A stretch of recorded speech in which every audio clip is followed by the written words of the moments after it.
A special thank you to my patrons for supporting the channel. I don't have a clever metaphor for mind flares, so I'll just say thank you all so much. Every little bit really helps. With that out of the way, enjoy the video. I once thought of this world as you do.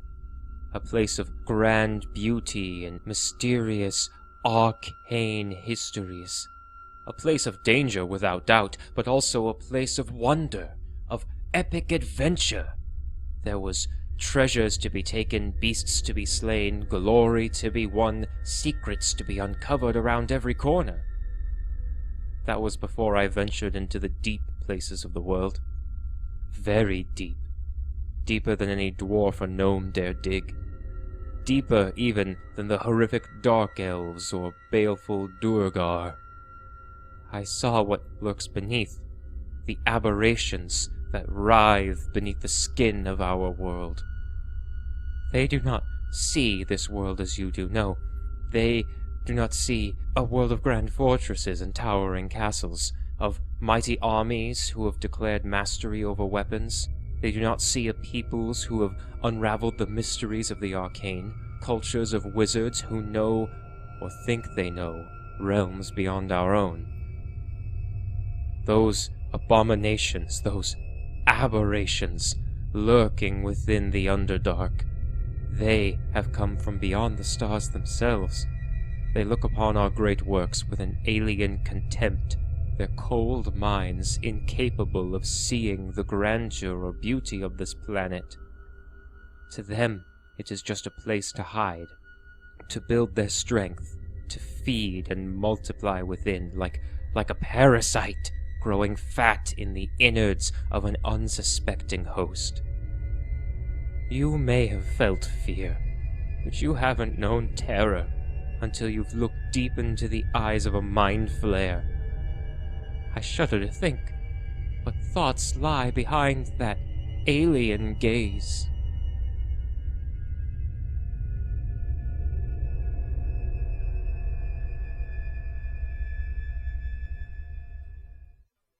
I am awake now. I take a deep breath, but I do not feel air rushing past my nostrils and into my lungs. But I am still breathing. My chest rises and falls as normal. My feet feel cold, slimy stone beneath me. I try to walk forward, but my legs feel so weak, straining to their limits as if they're barely able to hold my weight. I find myself falling forwards, the cold stone floor rushing up to meet me. I do not wish to fall. As soon as the thought enters my mind, I stop, my face a hair's breadth from the stone. My body is lifted off the ground and corrected upright, but not under the power of my muscles. My legs feel unburdened, and I no longer feel my feet touching the ground either. I look down and see that my body is floating, levitating, just above the ground. Why? I have never done such a thing before, and yet it feels right. Natural. More natural than walking. My eyes catch on my hands. I have 4 fingers, each twice the length of a human's, ending in long, black nails. My skin is a dull purple. It's soft and rubbery and moist, with not a speck of hair. It is so thin that I can see my wiry muscles flex and relax beneath. A long feeler reaches down to caress my palms. It's not my hand, but something else. I reach up to my face and I can feel the strange writhing. I stroke gently at what are 4 long tentacles dangling from where my mouth would be. These feelers twitch and curl, tasting the humid air of this dark cavern like the tongue of a serpent. As they coil around my forearm, I can feel they have more strength than my arms or my legs. Perhaps they are the strongest part of my body. Was this my body? I have no memory of it ever being like this, and yet it feels like I've lived in this body all my life. My gaze turns to my surroundings now. The only sources of light are dull purple and blue glows from odd fungi and strange contraptions. Still, my eyes can cut through the dark as if I were standing in broad daylight. The desire to move enters my mind, and that same strange, invisible force holding me off the ground moves me forward at a slow and steady pace, pushing my body towards the location of my desire. I see that this cave was carved out of stone, and something organic was layered over the wall. A thick, chitinous material like the exoskeleton of an insect or the shell of a crab. It runs thick with a cool mucus, and it rises and falls in a gentle rhythm, almost as if it's breathing. The strangest thing about this cavern was my reaction to it. It did not unnerve me in the slightest. It just seemed like home. I traveled to a large pool in the center of the cavern, a well of water lit up from beneath by some strange bioluminescence. I gazed down into the water and see my reflection for the first time since waking. The soft purple skin, the long tentacles on my face, no mouth, no nose or ears. My eyes are small, a dim yellow color, and set deeply back in my large, bulbous head. It looked as if an octopus had crawled on and taken the place of a natural human head. I quickly pat down the rest of my body. I'm naked. But I do not have any... well, I do not have anything. I still feel a sense of modesty. I wish I had something to cover up with. As if responding to my desire, the fleshy, chitinous walls peel back, revealing a dark leather cloak and robe. It hangs before me on a large piece of ropey flesh, resembling a hook or a fisherman's line. I reach out to grab at it, but before my long fingers can touch the clothing, that same invisible force moves once again, grabbing at the object of my desire, moving it off the hook and towards my body. This force unravels the clothing and dresses my wet, rubbery flesh for me. What was this power? The answer comes to my mind like an old memory. Telekinesis. My mind had reached out past my physical body and moved objects in space according to my will. All I had to do was think and concentrate on something, and it was done. I had no memory of ever using a power like this, and yet came as natural as everything else I had done. The silence of this cavern is interrupted by a voice within my mind, and the taste of new air rushing into the chamber. I turn and gaze upon another creature, identical to myself in appearance, enter into the chamber. It speaks to me not with words, but with thoughts, implanted directly into my brain. It is good to see your Ceremorphosis was a success. Welcome to the colony, Queen.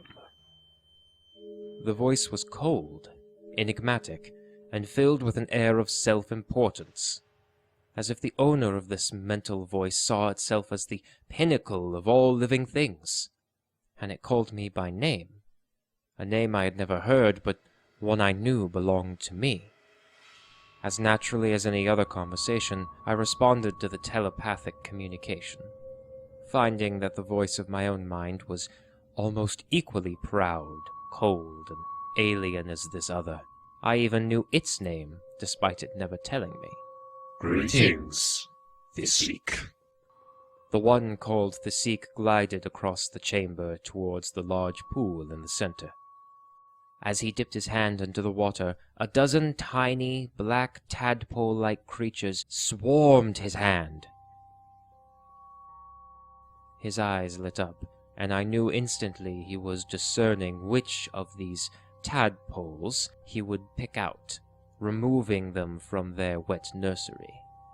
When he had made his choice, he lifted his hand up, allowing all other tadpoles to fall back into the water, taking great care that none of them fell out. We moved across the chamber, stopping at its north end.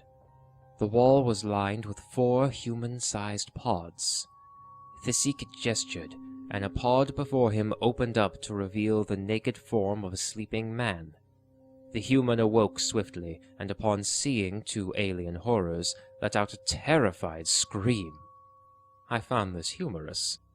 He tried to thrash his arms and legs about, but they were bound by thick tendrils that held him in place. More tendrils grew from the back of the pod, wrapping around his torso, neck, and forehead, and even forced his eyes open. The Sikh brought the small tadpole up to the man's eye. The leech-like creature slithered from the palm of its caretaker to the face of its victim.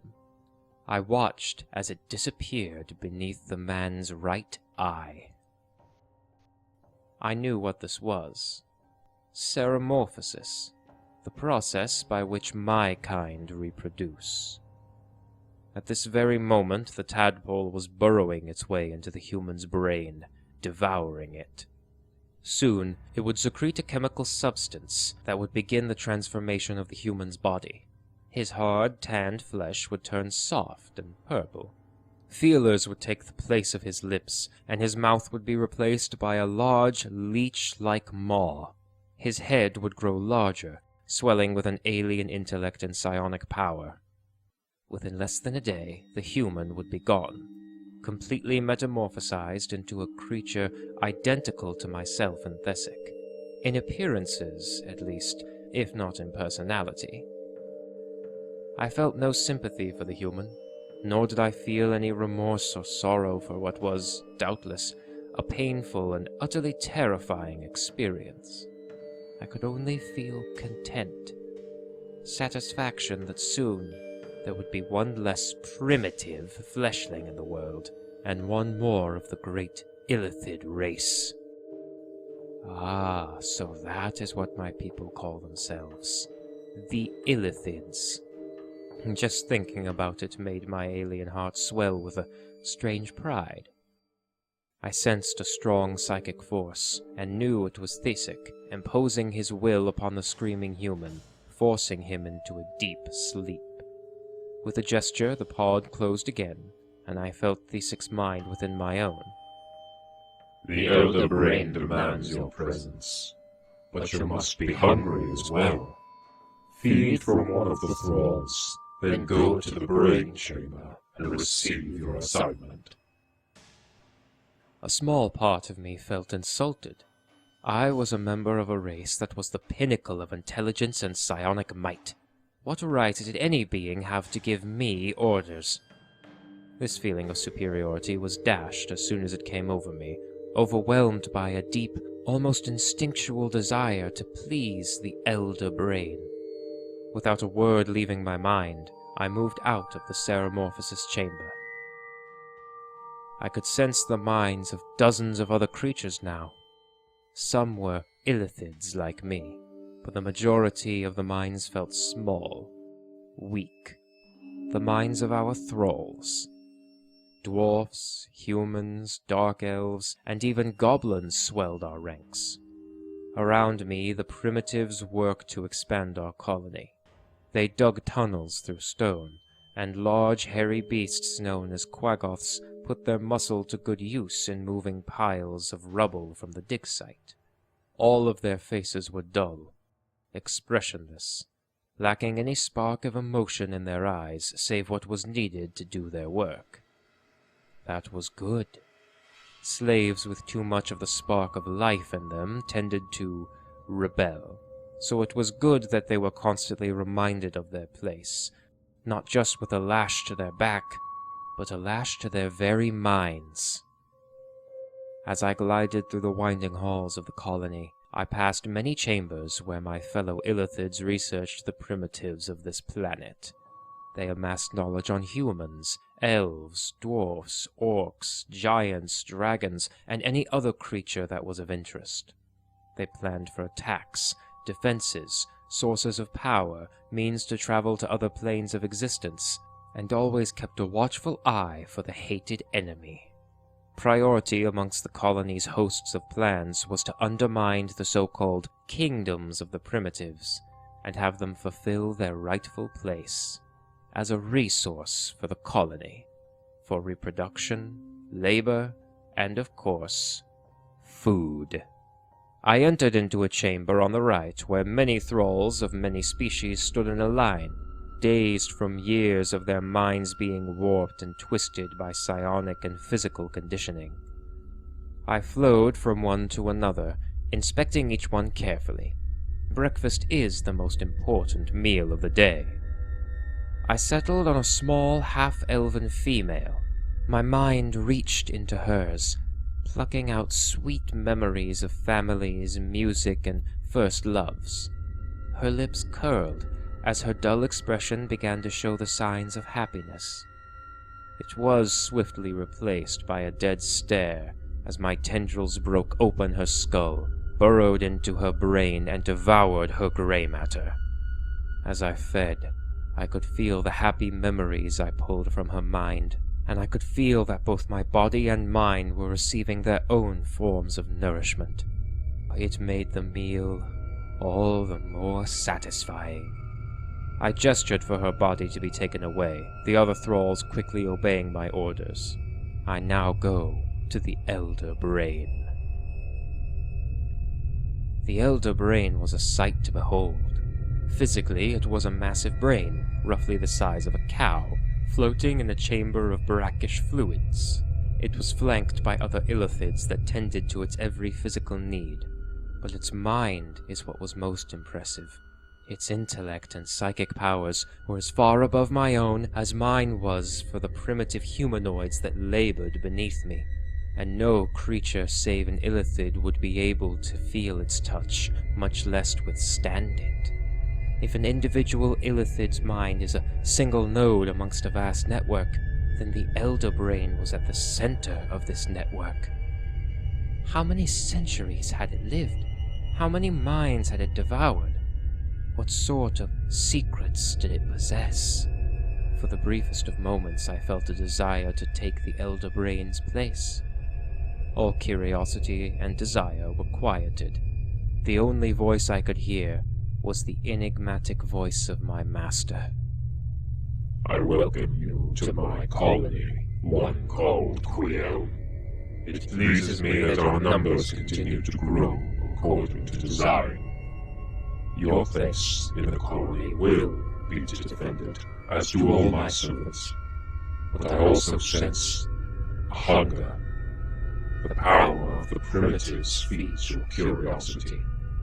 This power they call magic. I can sense that it intrigued you before your birth into our great species. Know this. The arcane has no place within the colony. Its source is unknown to us, as is its use. Our psionic powers are far more controlled than the wild nature of magic. But I know magic is the weapon of the primitives, and a weapon of the enemy, the hated Gith. To be overcome, it must be understood.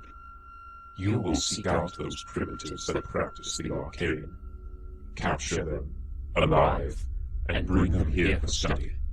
You are permitted a small retinue of thralls to accompany you and protect you in this endeavor. Remember, the safety and secrecy of the colony is of greatest importance. Do not let any but those under your control know of the location of the colony. Should your life be forfeit to keep this secret, then it will be forfeit. Return for regular reports, and do not venture beyond the reach of my touch. Failure is unacceptable. Go. I leave the chamber of the Elder Brain, ruminating on my assignment. Yes, the arcane has fascinated me, but where do I start in my mission to collect specimens? Ah, the hive mind knows. It tells me there is a settlement of elves, roughly 173.4 leagues south of the colony. According to all our research, and the memory of my morning meal, the elves are a race that have a close relationship with magic. I shall prepare a group of capable thralls to capture a few of the primitives. I must be sure to keep at least 2 quaggoths with me at all times in case of ambush, or if I have need of escape. If nothing else, the brains of the elves shall provide a decent meal.